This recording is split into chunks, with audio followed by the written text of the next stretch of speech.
யோவான் நற்செய்தி அதிகாரம் 5. யூதர்களின் திருவிழா ஒன்று வந்தது. இயேசுவும் எருசலேமுக்கு சென்றார். எருசலேமில் ஆட்டு வாயிலுக்கு அருகில் 5 மண்டபங்கள் கொண்ட குளம் ஒன்று உண்டு. எபிரேய மொழியில் பெத்சதா என்பது அதன் பெயர். இம்மண்டபங்களில் உடல் நலமற்றோர், பார்வையற்றோர், கால் ஊனமுற்றோர், முடக்குவாதமுற்றோர் ஆகியோர் திரளாய் படுத்து கிடப்பர். இவர்கள் குளத்து நீர் கலங்குவதற்காக காத்திருப்பார்கள். ஏனெனில் ஆண்டவரின் தூதர் சில வேளைகளில் அக்குளத்தினுள் இறங்கி தண்ணீரை கலக்குவார். தண்ணீர் கலங்கிய பின் முதலில் இறங்குபவர் எவ்வித நோயுற்றிருந்தாலும் நலமடைவார்.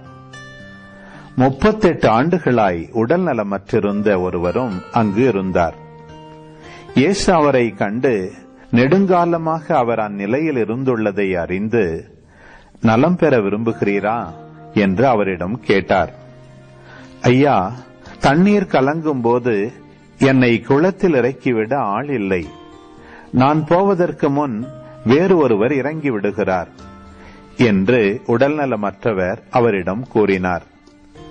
இயேசு அவரிடம், எழுந்து உம்முடைய படுக்கையை எடுத்துக்கொண்டு நடந்து செல்லும் என்றார். உடனே அம்மனிதர் நலமடைந்து தம்முடைய படுக்கையை எடுத்துக்கொண்டு நடந்தார். அன்று ஓய்வு நாள். யூதர்கள் குணமடைந்தவரிடம், ஓய்வு நாளாகிய என்று படுக்கையை எடுத்துச் செல்வது சட்டத்திற்கு எதிரான செயல் என்றார்கள். அவர் மறுமொழியாக, என்னை நலமாக்கியவரே, உம்முடைய படுக்கையை எடுத்துக்கொண்டு நடந்து செல்லும் என்று என்னிடம் கூறினார் என்றார். படுக்கையை எடுத்துக்கொண்டு நடந்து செல்லும் என்று உம்மிடம் கூறியவர் யார் என்று அவர்கள் கேட்டார்கள். ஆனால் நலமடைந்தவருக்கு அவர் யார் என தெரியவில்லை. ஏனெனில் அவ்விடத்தில் மக்கள் கூட்டமாயிருந்ததால் இயேசு அங்கிருந்து நழுவி போய்விட்டார்.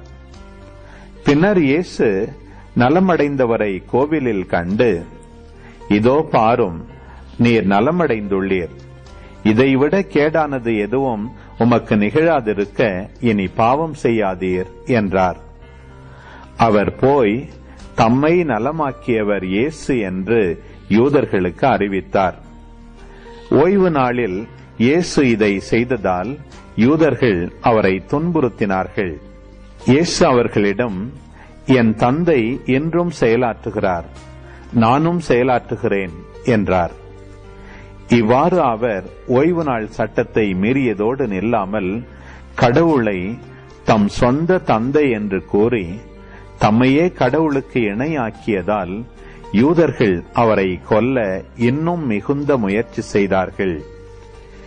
இயேசு அவர்களை பார்த்து கூறியது, மகன் தாமாக எதையும் செய்ய இயலாது. தந்தையிடம் தாம் காணும் செயல்களையே செய்ய இயலும். தந்தை செய்பவற்றை மகனும் அவ்வாறே செய்கிறார் என நான் உறுதியாக உங்களுக்கு சொல்கிறேன். தந்தை மகன் மேல் அன்பு கொண்டு தாம் செய்யும் அனைத்தையும் அவருக்கு காட்டுகிறார். இவற்றை விட பெரிய செயல்களையும் அவருக்கு காட்டுவார். நீங்களும் வியப்புறுவீர்கள். தந்தை இறந்தோரை எழுப்பி அவர்களை வாழ வைப்பது போல மகனும் தாம் விரும்பியவர்களை வாழ வைக்கிறார். தந்தை யாருக்கும் தீர்ப்பு அளிப்பதில்லை. தமக்கு எல்லாரும் மதிப்பு கொடுப்பது போல மகனுக்கும் மதிப்பு கொடுக்க வேண்டுமென தீர்ப்பு அளிக்கும் அதிகாரம் முழுவதையும் அவர் மகனுக்கு அளித்துள்ளார். மகனை மதியாதவர் அவரை அனுப்பிய தந்தையையும் மதிப்பது இல்லை. என் வார்த்தையை கேட்டு என்னை அனுப்பியவரை நம்புவோர் நிலை வாழ்வை கொண்டுள்ளனர். அவர்கள் தண்டனை தீர்ப்புக்கு உள்ளாக மாட்டார்கள். ஏற்கனவே சாவை கடந்து வாழ்வுக்கு வந்துவிட்டார்கள் என உறுதியாக உங்களுக்கு சொல்கிறேன். காலம் வருகிறது, ஏன் வந்தே விட்டது. அப்போது இறைமகனின் குரலை இறந்தோர் கேட்பர். அதை கேட்போர் வாழ்வர் என உறுதியாக உங்களுக்கு சொல்கிறேன். தந்தை தாம் வாழ்வின் ஊற்றாயிருப்பது போல மகனும் வாழ்வின் ஊற்றாயிருக்குமாறு செய்துள்ளார். அவர் மானிட மகனாயிருப்பதால் தீர்ப்பு வழங்கும் அதிகாரத்தையும் தந்தை அவருக்கு அளித்துள்ளார். இது பற்றி நீங்கள் வியப்புற வேண்டாம். காலம் வருகிறது, அப்போது கல்லறைகளில் உள்ளோர் அனைவரும் அவரது குரலை கேட்டு வெளியே வருவர். நல்லன செய்தோர் வாழ்வு பெற உயிர்த்தெழுவர், தீயன செய்தோர் தண்டனை தீர்ப்பு பெற உயிர்த்தெழுவர். நானாக எதுவும் செய்ய இயலாது. தந்தை சொற்படியே நான் தீர்ப்பிடுகிறேன். நான் அளிக்கும் தீர்ப்பு நீதியானது. ஏனெனில் என் விருப்பத்தை நாடாமல் என்னை அனுப்பி அவரின் விருப்பத்தையே நாடுகிறேன். என்னை பற்றி நானே சான்று பகர்ந்தால் என் சான்று செல்லாது. என்னை பற்றி சான்று பகர வேறு ஒருவர் இருக்கிறார். என்னை பற்றி அவர் கூறும் சான்று செல்லும் என எனக்கு தெரியும். யோவானிடம் ஆள் அனுப்பி நீங்கள் கேட்டபோது அவரும் உண்மைக்கு சான்று பகர்ந்தார். மனிதர் தரும் சான்று எனக்கு தேவை என்பதற்காக அல்ல, நீங்கள் மீட்பு பெறுவதற்காகவே இதை சொல்கிறேன். யோவான் எரிந்து சுடர்விடும் விளக்கு. நீங்கள் சிறிது நேரமே அவரது ஒளியில் களி கூற விரும்பினீர்கள். யோவான் பகர்ந்த சான்றை விட மேலான சான்று எனக்கு உண்டு. நான் செய்து முடிக்குமாறு தந்தை என்னிடம் ஒப்படைத்துள்ள செயல்களே அச்சான்று. நான் செய்து வரும் அச்செயல்களே தந்தை என்னை அனுப்பியுள்ளார் என்பதற்கான சான்றாகும். என்னை அனுப்பிய தந்தையும் எனக்கு சான்று பகர்ந்துள்ளார். நீங்கள் ஒருபோதும் அவரது குரலை கேட்டதும் இல்லை, அவரது உருவை கண்டதும் இல்லை. அவரது வார்த்தையும் உங்களுக்குள் நிலைத்திருக்கவில்லை, ஏனெனில் அவர் அனுப்பியவரை நீங்கள் நம்பவில்லை. மறைநூல் வழியாக நிலைவாழ்வு கிடைக்கும் என எண்ணி அதனை துருவி துருவி ஆராய்ந்து பார்க்கிறீர்களே, அம்மறைநூலும் எனக்கு சான்று பகர்கிறது.